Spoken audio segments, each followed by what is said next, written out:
nipi imeanza moja. Bwana atusaidie sana. Ni roho ya Yona. Amen. Kama hujui kinachoendelea, umevamiwa na roho ya nani? Ya Yona.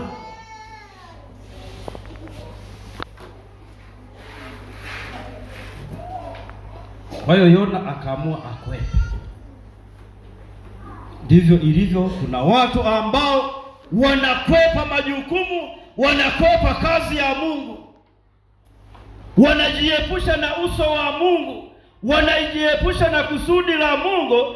Baadaye ya kufanya kile ambacho Mungu amewakabidhi, wanaenda kufanya mambo ambayo Mungu hajasema wayafanye. Uko pamoja? Hiyo ni roho ya Yona.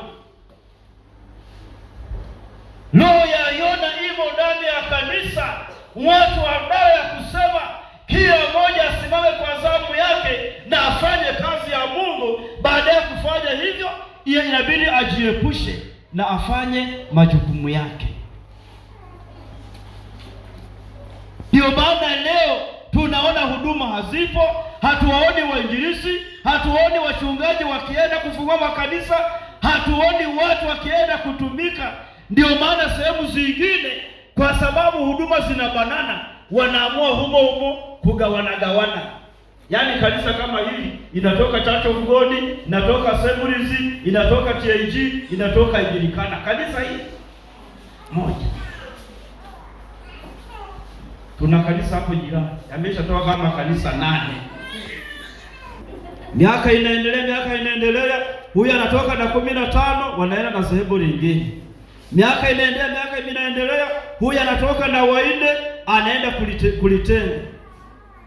Sasa kwa nini kama kwa mfano kama hii ni Church of God, si ndio? Kama hii ni Church of God na mtu ana mzigo, kwa nini asiseme? Katahoka hatuna kanisa. Niliwaambia kule wapi? Buderide.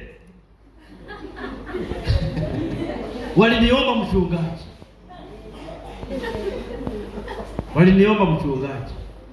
Haya, nilishawaambia Muhamadi, mtumishi wa Mungu Baraka, alishaniomba watumishi hapa ambao wana mzigo waende. Yapo maeneo ya kufanya kazi. Halafu mimi bahati nzuri huwa sio mchore sana. Bwana sasa. Huduma zinapokuwemo kanisani na zikashindwa kwenda kufanya kazi, matokeo yake huwa ni kuleta fujo, huwa ni kuleta kuchafuana. Kama injili ambazo zipokea hapo mitaani za kuchafuana. Gari kitu gani makorokoro. Yona akaamua akwepe. Kuna watu ambao Mungu anaweza akataa kuwatumia, lakini wakaamua kukwepa. Nataka nikwambie hizi habari za Yona ndizo zilizonifanya nikubali kuwa mchungaji hapa Monasteri.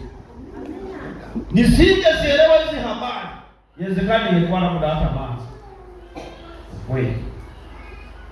Amen.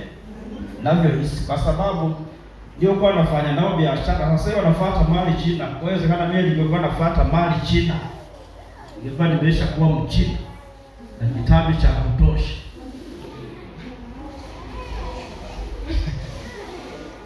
Lakini niliposoma habari za Yona, nikagunduka enda kusoma walipopiga kura kamwangukia Yona, wakamuuliza wewe ni mtu wa namna gani? Akaanza kujieleza, kwa tukufanyeje? Akasema mimi sio ya kunifanya, haya mabaya yaliyowapata ni kwa ajili yangu mimi. Kwa hiyo ninaomba mnifunge miguu na mikono, mnidumbukize kwenye maji.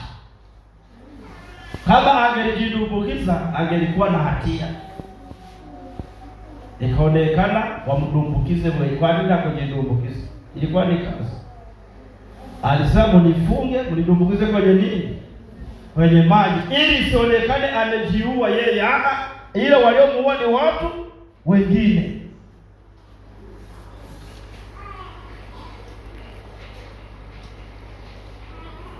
Kwa hiyo Yona akaleta hasara. Nataka nikwambie jioni ya leo, ukikwepa kusudi la Mungu, unaweza ukajiletea hasara, unaweza ukajiletea uharibifu, unaweza ukashangaa biashara yako inagoma, unaweza ukashangaa kazi zako zinagoma. Kumbe wewe ni kwa sababu umelikwepa kusudi la Mungu. Sema amina. Umkwepe Mungu wewe kama nani? Yaani Mungu amekulea miezi 9 tumboni. Hujui umezaliwaje, umejikuta huko duniani. Huyo mtu mkwepe. Wanasayansi wao wanashindwa kuelewa. Wanafanya utafiti, alafu wanasema hakuna Mungu. Na wakati wao wenyewe walijikuta wako wapi? Duniani. Alafu kwa uongo wanasema mwanadamu ni mabadiliko, alikuwa ni nyani. Nyani alitoka wapi?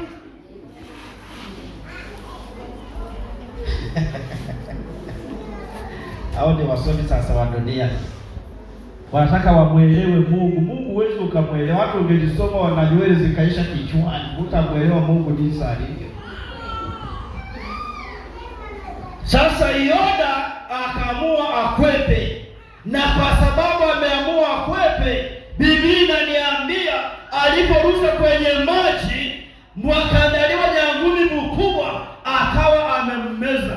Yona akakaa kwenye tumbo la samaki muda wa siku ngapi? Analia na kuomboleza. Ilishawaambia hivi, tukufungiane kwenye hii sipika au kwenye durambo akuweke marafu alifunike, na hujui utatoka aje, utafanya. Takuwa kama jamaa alikuwa anatafuta nini? Alikuwa anawinda, baadaye akaona mzinga wa nyuki wadogo, na anaanza akagundua humu kuna asali. Sasa nilimti lilishachoroboka ndani, yani lina tundu. Kwa hiyo akapanda ili afate ile asali mule ndani. Aliyopanda ule mti, bahati mbaya akachilimukia mule kwenye ile mti. Kumbe nirefu, akaenda mpaka chini kabisa. Kuangalia juu labda kama futi 20. Unafanyaje hapo?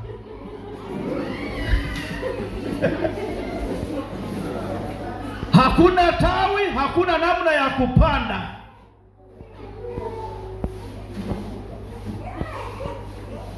Akasubiri neema ya Mungu tu.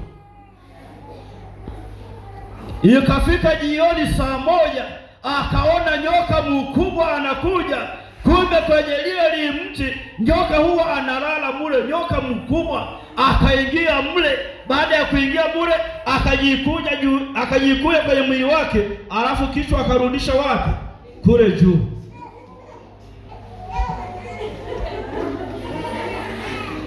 Haleluya.